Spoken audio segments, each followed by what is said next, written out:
तो ज्ञान योग और भक्ति योग में क्या अंतर है? किसी ने पूछा। तो ये भई अलग-अलग मार्ग हैं अ, उस अनंत तक पहुँचने के लिए। और जो ज्ञान मार्ग है, वो अंडरस्टैंडिंग पे बेस्ड है। उसमें ये सब आ जाते हैं कि ये धर्म ग्रंथ हैं, वेद है, उपनिषद है। इनकी स्टडी करो क्या-क्या बोल गए ये लोग। और दूसरा कि अब जैसे अष्टावक्र गीता है, जनक को ये अष्टावक्र केवल बोलते हैं, बोलने से ही जनक को ज्ञान प्राप्त हो जाता है। या जो अद्वैत वाले हैं, अद्वैत फ़िलॉसफ़ी काफ़ी सारे गुरुजी हैं आजकल, तो वो बात समझा देते हैं, जिसकी समझ आनी है, बोल के ही, कि भई कॉन्शियसनेस है, हम बेसिकली चेतना हैं, ना हम शरीर हैं, ना हम मन हैं, बेसिकली हम और उसके साथ रहो।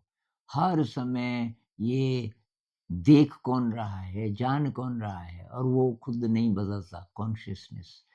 तो ये तो हुआ आपका, ये ज्ञान मार्ग में आ जाएगा।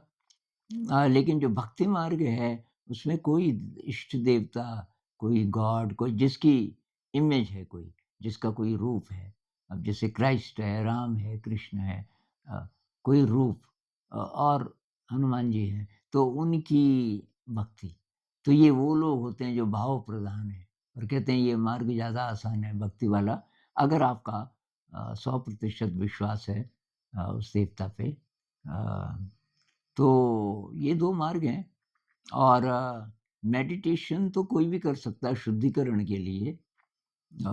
ध्यान ये है कि आप शुद्ध होना चाहते हैं, तो ये भक्ति वाला भी कर सकता है। हालाँकि भक्ति वालों को उतना ज़्यादा कहते हैं कि ध्यान वगैरह की ज़रूरत नहीं होती।